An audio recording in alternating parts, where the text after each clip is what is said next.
kinds of foul things would you be willing to endure in your work? Would you wade in pigeon droppings for hours at a time? Collect corpses from the grisly scenes of car crashes, murders, and suicides? Or dive into sewers through waters filled with excrement, toxic waste, and dead bodies? What kind of work would be taboo for you?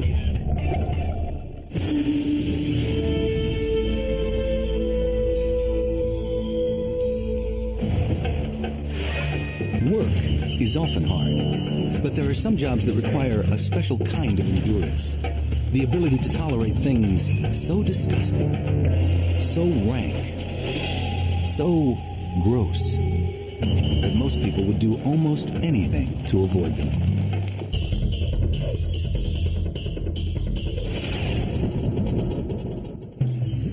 In the 1,200-year-old city of Fez, Morocco, people still do their work the old-fashioned way.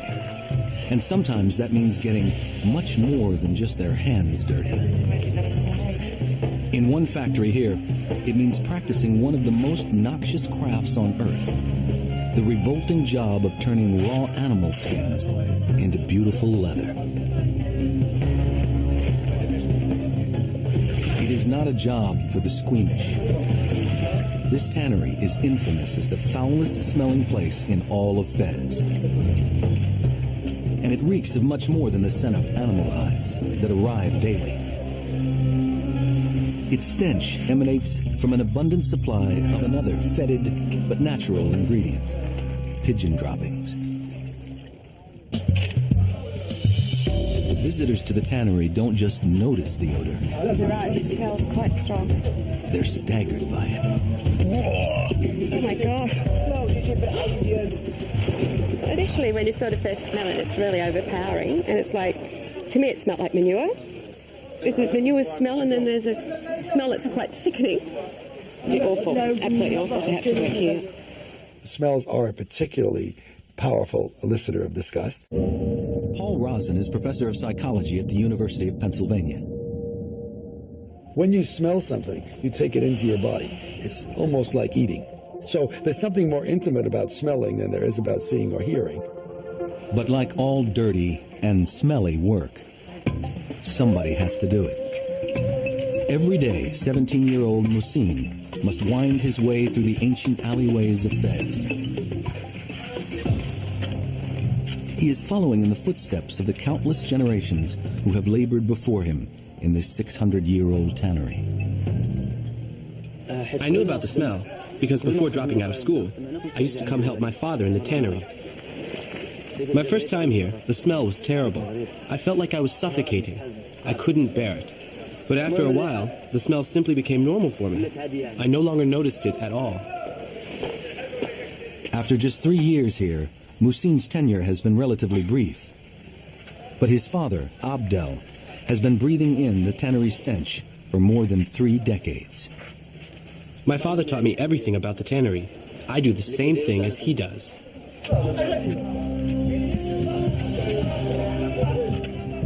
Each delivery of skins fresh from the slaughter means the start of a stinking, wet, filthy process. It's part of Musin's job to unload the hides and wash them, which can be a stomach-turning chore in itself. Musin's father, Abdel, knows this job is not his son's first choice. Many of Morocco's young people turn up their noses at the thought of working in the smelly tannery. Many days he doesn't even want to come here to work, but he has to because he has no alternative. If he had the option to do something else, then he would do something else. I do this job to make a living because I need to make money in order to survive. But if I could find another job, I wouldn't stay in this job for even a minute. One of the wonderful things about modern society and about the West is that we can, at least in theory, do almost whatever we want to do. Gerald Urchak is professor of anthropology at Skidmore College. But in societies such as the one we're looking at here, you have people that are essentially locked in to a particular occupation. On the one hand, at least they have an occupation, but on the other hand, it's an occupation that many of them would probably like not to have. Of all the foul tasks Musin must do, Few are worse than washing the animal skins. And there's no other way to do it than to climb right into the tub. A fetid sewer of animal hides, flesh, hair, and bacteria. Exposure to the filth makes Musin and his co-workers more susceptible to infections, particularly if they were to have any open sores or cuts. And the waste just keeps flowing. While Musin rinses his lambskins, others prepare cowhides for tanning, scraping the leftovers into the same near-stagnant pool. Cleaning is just one part of this job, but it alone is enough to disgust or even sicken many outsiders. Disgust is, in large part, well, not entirely, about sort of contact with our animal nature. And so anything that puts you into contact with that would be inclined to be disgusting. Anything having to do with the insides of the body, like, animals have guts and things and blood inside them, and we share that with animals. And that kind of sharing of things with animals is sort of offensive to people. People like to think of themselves as better than animals, above them, and they don't like the reminder that they're really an animal, basically just a fancy animal. Nothing about this job is for the faint of heart, but Musin has learned to appreciate its benefits. My friends who work in other professions tell me that my job is good because I can take a swim in the water in the summer. It's not like other jobs, such as working for a shoemaker, where you have to stay in the same place all day long. The tanning process isn't just dirty. It's also dangerous. Musin has to paint the skins with a lime mixture to separate the lamb's wool from its valuable hide. But the acidic lime can burn human skin. He works very carefully under the ever-watchful eye of his father. If you're going to do something, you have to do it properly. This work has changed little since medieval times, when the skills of tanners and bookbinders helped make the word Morocco synonymous with fine leather. Yet despite its reputation, the reward for carrying on this unappealing job brings beginning tanners just $2 a day, and very experienced ones about $5. Musin's work is overseen by the owner of the skins. He knows that virtually all the ingredients used at the tannery are natural, and over the years has come to swear by the power of the bark water in this vat as a cleansing mouthwash. Its techniques may be organic, but the tannery is far from a sterile place to work or to visit. Coming up, visitors to the tannery endure some of the world's foulest smells. Many tourists have vomited here. And later, would you volunteer to be a body collector? As odd as it may seem, tourists to Fez often choose to explore the tannery, despite warnings about its stench. Something's rotten in Denmark. Oh my God. Lorraine is a nurse from Australia, visiting Morocco as part of a tour group. From above, they are getting their first glimpse and whiff of the tannery. Wow. Ooh. It's obviously blood and flesh curing, and it's got a definite smell of a killing field.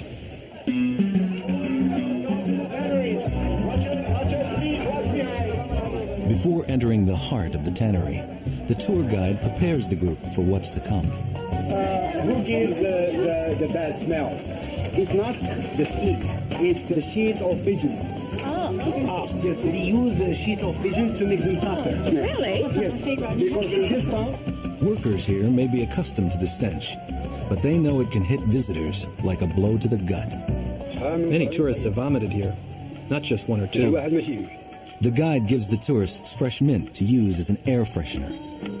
We put the mint inside the nose. Put this in your nose and you feel nothing, no pain. Oh, charming. Oh. But the effects of the mint are limited. Oh, no, I don't want to go in here. Oh, my God. Oh. That's an experience. I can smell dirt, manure, urine. It's like skins laying everywhere, fur and horns, and it smells getting to me again. Much of that odor comes from the factory's potent and pungent secret ingredient, pigeon droppings. Often it's up to Mosine and his father to find their smelly prize. And sometimes that can take quite a hunt.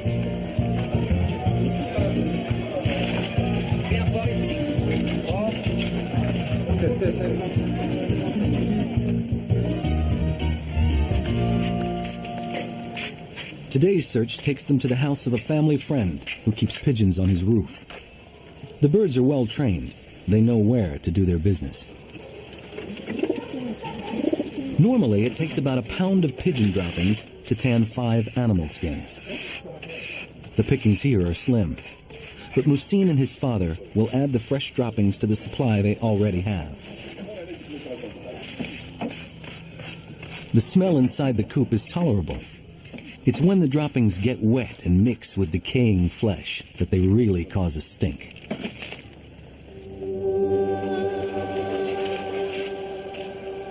With plenty of pigeon droppings, Mosine can now complete the one job at the tannery that's by far the dirtiest and the smelliest: wading into a vat of excrement.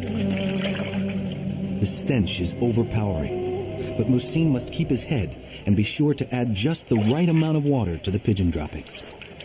The perfect mix will help make the skins supple, but not too soft. The pigeon droppings have a burning quality, so when you put it on the skin, it bites into it and softens it. And then the skin becomes like a piece of cloth. But to transform these raw hides into leather cloth requires Mosine to get down and dirty. Shoeless, he can use his toes and heels to knead the skins over and over. For almost 3 hours, he tromps around the vat.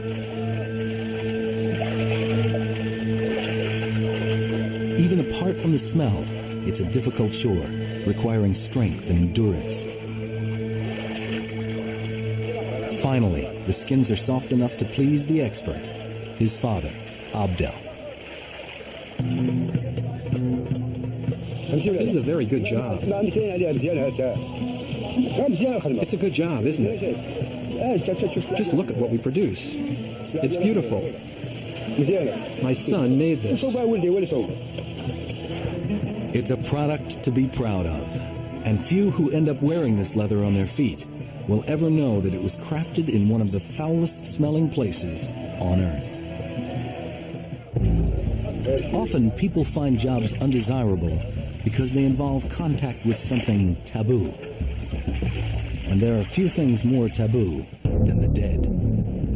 Dead bodies are a major category of disgust elicitors cross-culturally. Touching them, being near them, smelling them. Death is right at the center of what disgust is about. But there are people who seek out the dead, who confront death at its most grisly, and who do it for free. Would you want to do this in your spare time?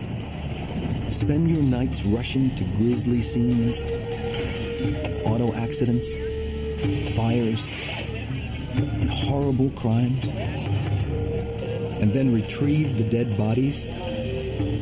Would you volunteer to be a body collector?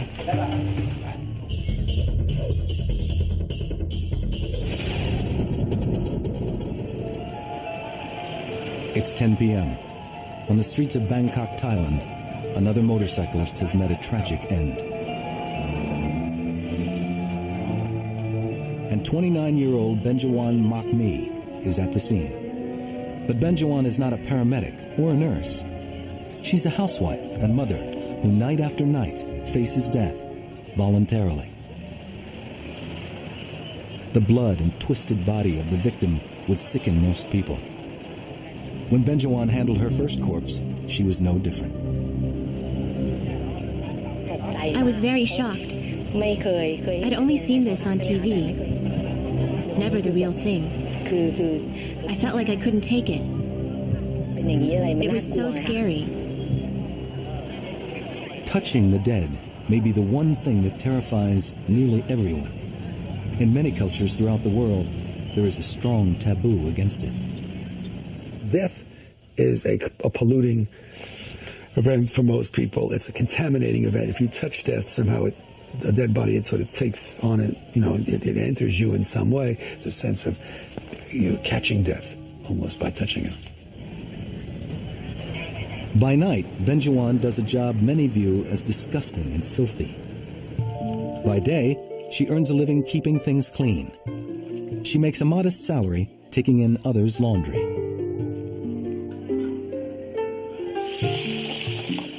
While to kids in the West, it might seem normal for mom to volunteer for the PTA or the local soup kitchen. Benjuan's children have had to get used to the fact that their mother chooses to pick up dead bodies. And in this household, Benjuan's not alone. Her husband, who works as a contractor, also volunteers as a body collector. Why would anyone want to do this? Although it's gross work, for them, it's good work. As Buddhists, they believe they'll be rewarded, if not in this life, then in the next. I think that if I do good now, then after reincarnation, good things will happen to me and my family. Right now might be difficult, but the next reincarnation, or the next day, we'll be a little better off.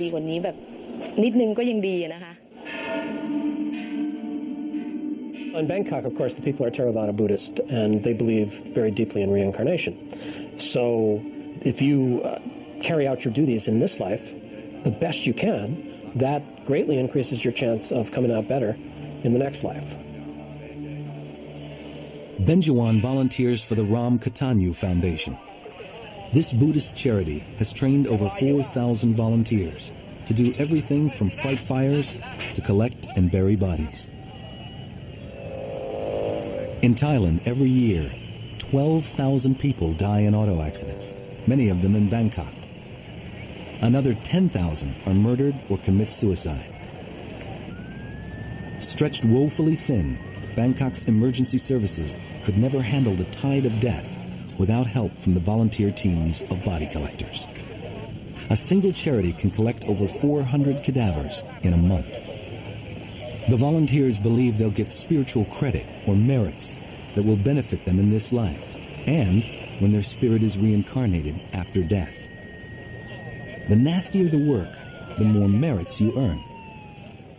This notion of doing good in this life to gain spiritual merit in the next is not unique to Buddhism. There have been religious orders throughout Western history that were devoted to caring for lepers, for doing the most difficult kinds of activities. In the Christian tradition, people see it as very much guaranteeing a place in heaven and something that we admire. These spiritual rewards may explain why people from all walks of life volunteer to collect bodies. Everyone asks why. When I'm an actor and am popular and have money, do I want to do this? Saren Bangi Khan, known to his friends as Wave, is a popular soap opera star. By day, Wave is a busy professional with constant demands on his time and talent. By night, he's a volunteer body collector. I choose to do this job because I get to work with corpses and dead people. It's something that most people are afraid of. They detest it because of the smell or the state of the body. But we're willing to do this type of work. Wave is so enthusiastic about collecting bodies, he's bought his own truck and gear. So when an emergency happens, he and his team can immediately spring into action. Some people ask, can I do it? Do I dare do it? Aren't you scared? When you come into work and get used to it, and you're not afraid anymore, you want to keep doing it, and you want to use all that you have to help them, to help the people in this society.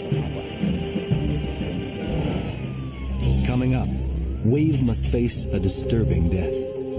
And later, could you earn your paycheck diving into raw sewage? For the volunteer body collectors of Bangkok, auto accidents are disturbing enough. But even worse are deaths that are not accidents at all. We got a call about someone who hung himself in a rented room. We are waiting for the police to come and for the doctor to determine if it was a suicide or a murder. Wave and his team go in once the doctor rules the death a suicide. What they find is grisly. The man has been dead for 2 days. Before Wave does anything else, he pulls on his gloves. There are many kinds of diseases like AIDS and things like that pass through the blood and wounds. Everyone's afraid of that. Every time we go to work, we have to wear gloves, no matter if they are hurt or are dead, just for protection. Once the coroner and the police are done, they make way for the body collectors. In Thailand, suicide is considered a crime worse than murder because it denies the spirit the chance for a positive reincarnation. Wave knows few would be able to confront such a horrible death. Sometimes people want to help, but they don't dare to. They are probably afraid of the smell, afraid of the blood, dirty things, messed up things, or they are afraid of the diseases you might get. And the smell that touches your clothes and your body, sometimes we have to throw our clothes away because there's no way to wash the smell out. The dead man must be fingerprinted before being taken to the police station. The morgue is overcrowded. Without a way to identify it, the body might get confused with another. Then the body collectors wrap the corpse with absorbent paper to prevent its fluids from escaping. Throughout, the volunteers handle the cadaver with utmost respect. And if a victim's family cannot be found, the body collectors will even provide a funeral for him. For Wave, any death, even this one, is made easier to face when it's considered a natural part of life. People are born, get old, get sick, and die. It happens to everyone. You don't know when it will happen, so we learn acceptance. Wave's team is just one of many charities in Bangkok that collect bodies and spiritual merit. It's not uncommon for several of them to answer the same call, each fighting to be first on the scene. Body collecting is like a competition. It's like a game. Who can get to the body the quickest?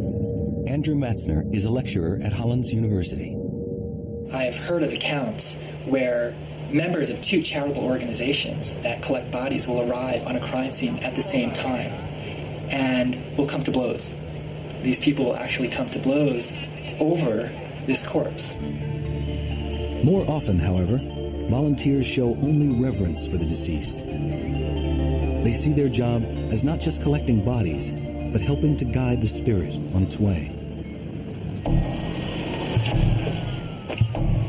It's 11:47 p.m. Benjuan Makmi and her team are the first body collectors to arrive on the scene of a grisly car wreck.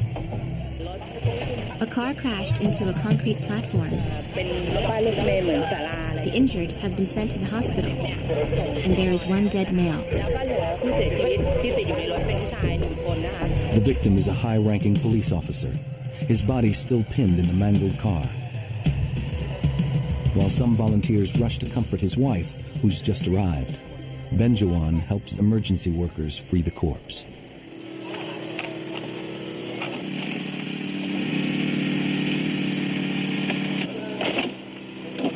To help the man's spirit continue its journey to the next life, Benjuan will make sure his body is handled as gently as possible.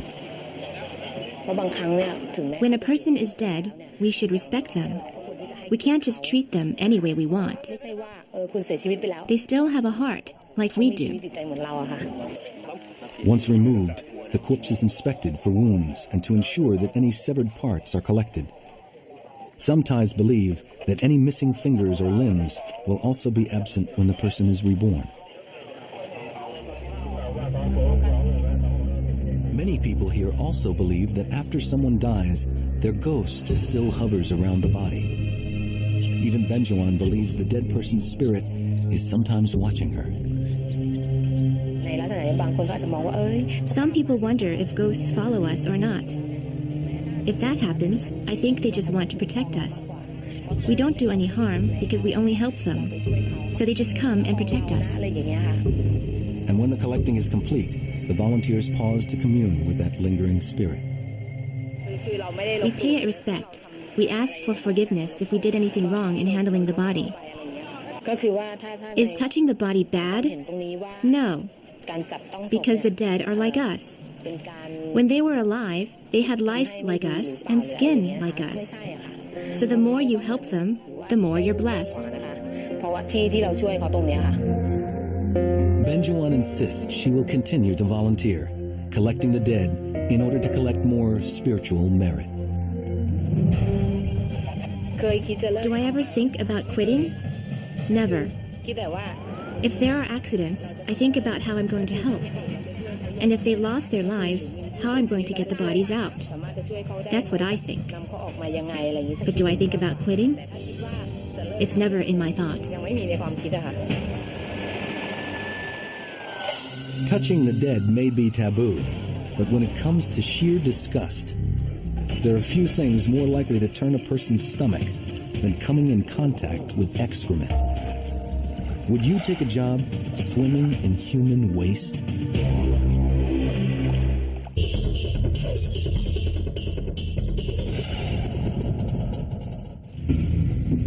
It's the bowels of one of the world's largest and most polluted cities, where disease runs rampant and the stench is sickening.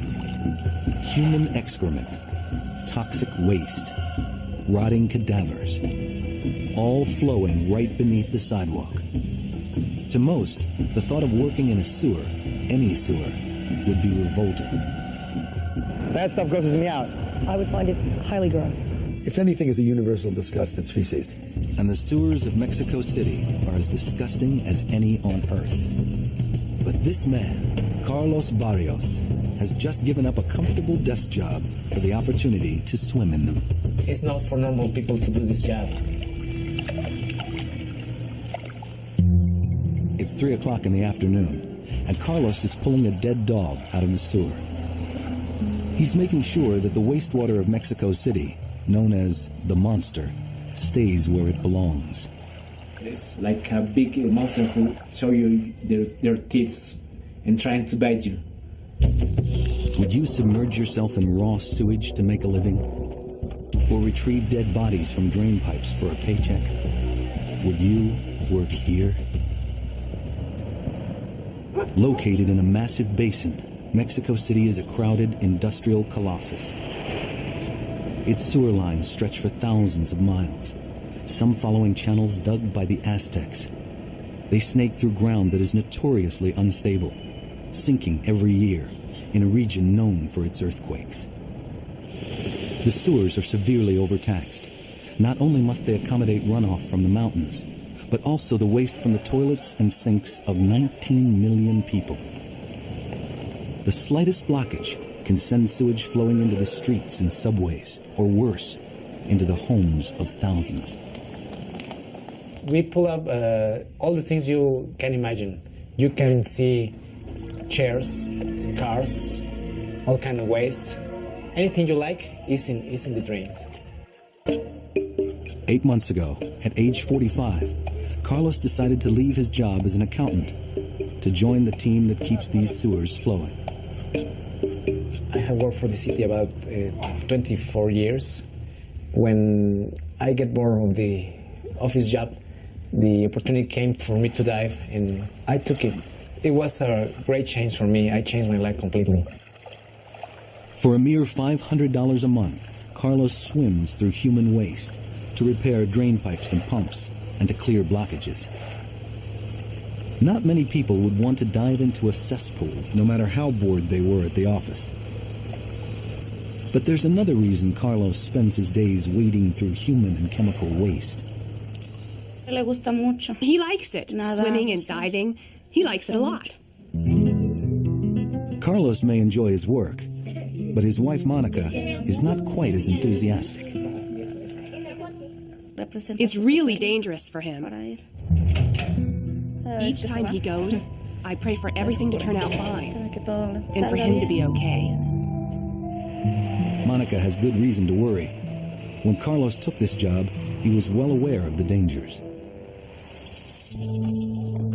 8 years ago, an experienced diver was sent into the septic waste on what should have been a routine mission. Jose Luis Silva's job that day was to dislodge a tire that was stuck in a floodgate. It was a task he had done countless times before. To reach the tire, he unhooked his umbilical cord, his only lifeline to the surface. When he finally pried the tire loose, the sudden release of water pressure sucked him into the opening. His skull slammed against the wall, killing him instantly. Chief Julio Cu, Carlos's boss, was part of the team that pulled Luis's body from the wastewaters. The death of my partner, Luis Silva, was an accident to which all of us are exposed. Julio has spent almost half his life in the sewers. He knows all too well the perils of his profession. Even today, I dive with fear, because I know the dangers, but it helps me to be more meticulous. We always check everything. The sewer divers train constantly. They know that in this line of work, preparation can make the difference between life and death. Particularly because most of the time, they are working blind. With chunks of sewage and black sediment floating around their faces, they cannot see. You don't see anything in the wastewaters. You have to work blinded, completely blinded. Carlos won't have the luxury of the clear water in this training tank when he's in the waste. Since he won't be able to see, he has to memorize the design of valves, motors, and tools so he can fix everything by touch. There are many dangers because you only can feel, you only can touch. Above ground, Julio tests Carlos's ability to manipulate equipment without the sense of sight, just as he must do in the sewers. Touching. What are you touching? Tell me how big it is. 1 meter? Correct. Take 2 steps to the front and turn to your right. What is that? I want you to tie it with the cable you have around your waist. Be calm. There's no rush. It's all so that Carlos will be ready when catastrophe strikes, as it did in June of 2000. In the suburb of Chalco, torrential rains caused a major canal to burst, spewing raw sewage into 10,000 homes and transforming backyards into 6-foot-deep cesspools. The threat of cholera and other diseases caused authorities to issue a health alert, and thousands of residents were evacuated. Julio and his crew were called to action, sparing countless more from further disaster. We segmented the canal so that the water did not reach houses. In Chalco, a lot of people worked. Policemen, firefighters, people with the army. We all worked together, but the most important job was done by us. Today, Julio, Carlos, and the team have come to protect this bustling neighborhood from a similar fate. Coming up, an emergency call sends Carlos into the foul depths to do battle with the monster. Keeping Mexico City free from flooding sewers is a non-stop job. Carlos's mission is to descend into the sludge beneath a busy intersection with his partner, trudge through a river of swift-moving sewage, assess the pipes for repairs, and get out unscathed. To most people, the thought of being lowered through a manhole almost 4 stories down would be unsettling, not to mention landing in water that carries disease, feces, and industrial waste. The sewer divers will have to work quickly. These pipes may contain poisonous fumes that can asphyxiate them. The sewer doesn't just stink, it's noxious. Nothing lives in there. Nothing. No rats, no roaches, nothing. It's a very hostile environment. And this is what sewer divers call a routine mission. Carlos radios Julio to let him know their progress. They find some cracks in the pipe walls, but for now, it's nothing to worry about. They'll return in several months to check on the trouble spots. Next time, it may not be this easy. Back at the base, Carlos barely has time to stow his gear when emergency calls. The Alculco pumping plant has a mysterious blockage, and it needs to be cleared immediately.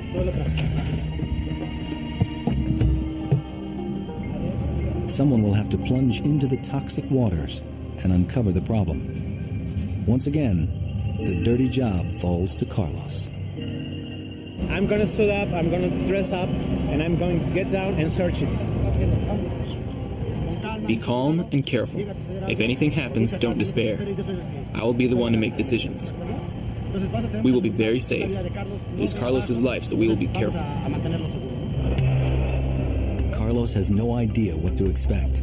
He must be ready for anything. Garbage and human waste aren't the only things dumped into these sewers. Julio's team alone has hauled out more than a dozen corpses, most of them murder victims.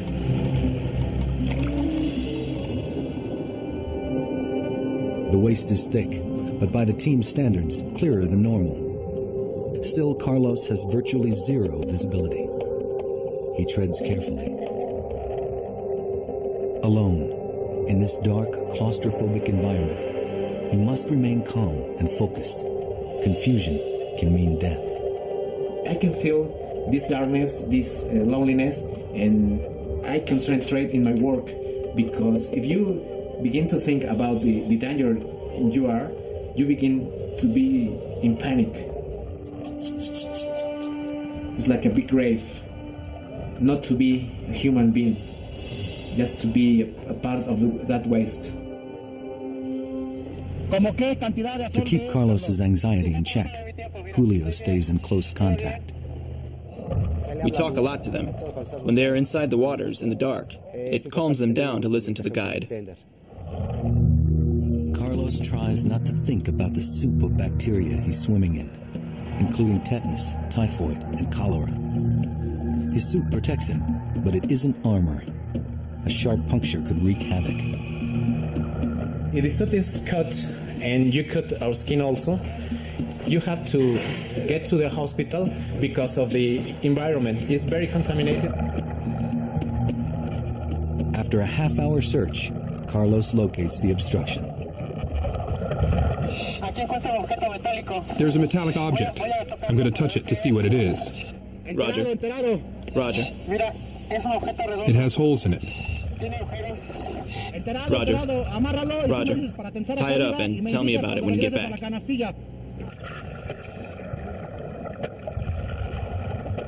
Thankfully, it's not a dead body, but a rusty wheel from an old sewage pump. Once they've located it, the team makes swift work of the problem. I'm in the basket. I'm inside the basket. Roger. I'll proceed to bring you back up. Raise it.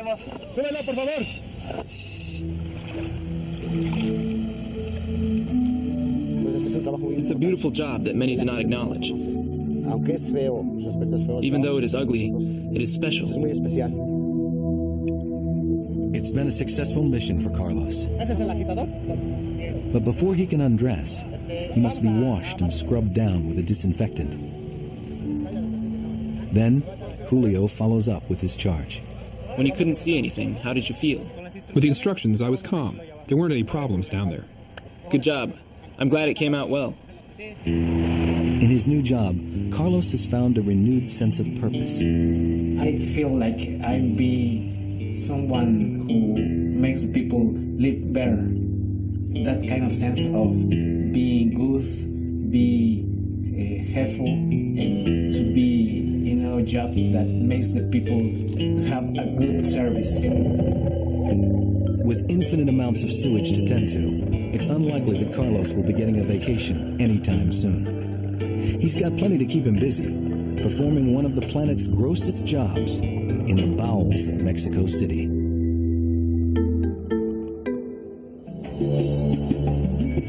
People performing gross jobs take pride in what they do. Whether they're carrying on an age-old family tradition, confronting death in this life to earn merit in the next, or performing a service they know is vitally important. But for many others, no matter what the reward, such jobs will always remain taboo.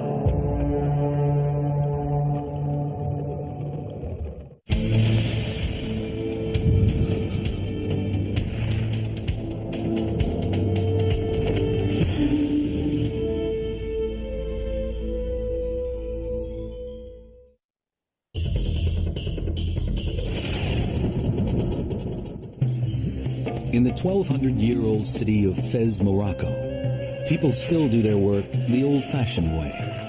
And sometimes that means getting much more than just their hands dirty. In one factory here, it means practicing one of the most noxious crafts on earth, the revolting job of turning raw animal skins into beautiful leather. It is not a job for the squeamish.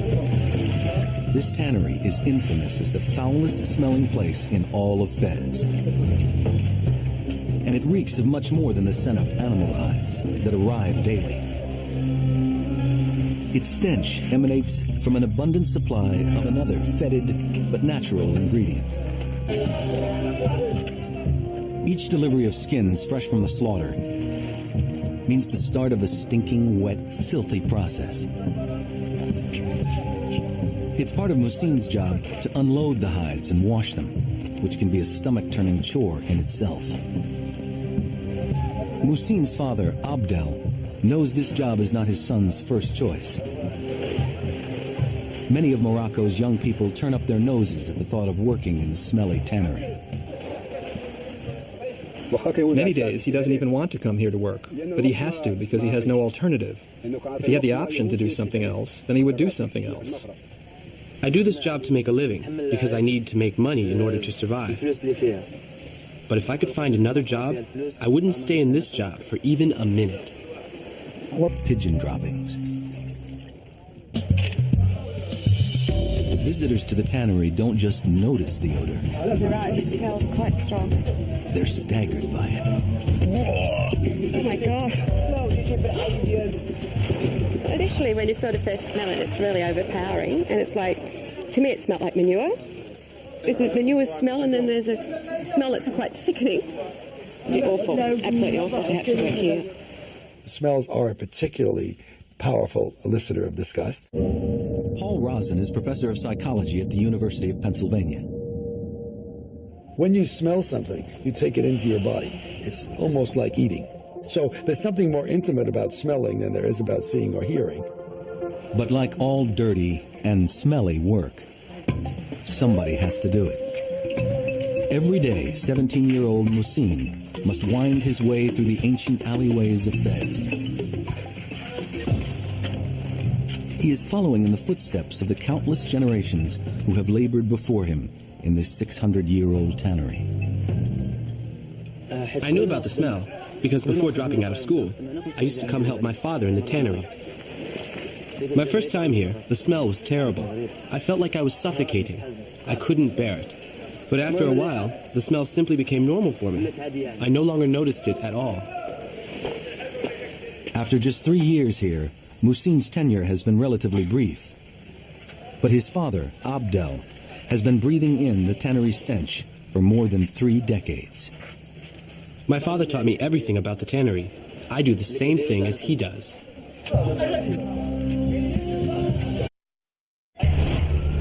What kinds of foul things would you be willing to endure in your work? Would you wade in pigeon droppings for hours at a time? Collect corpses from the grisly scenes of car crashes, murders, and suicides? Or dive into sewers through waters filled with excrement, toxic waste, and dead bodies? What kind of work would be taboo for you?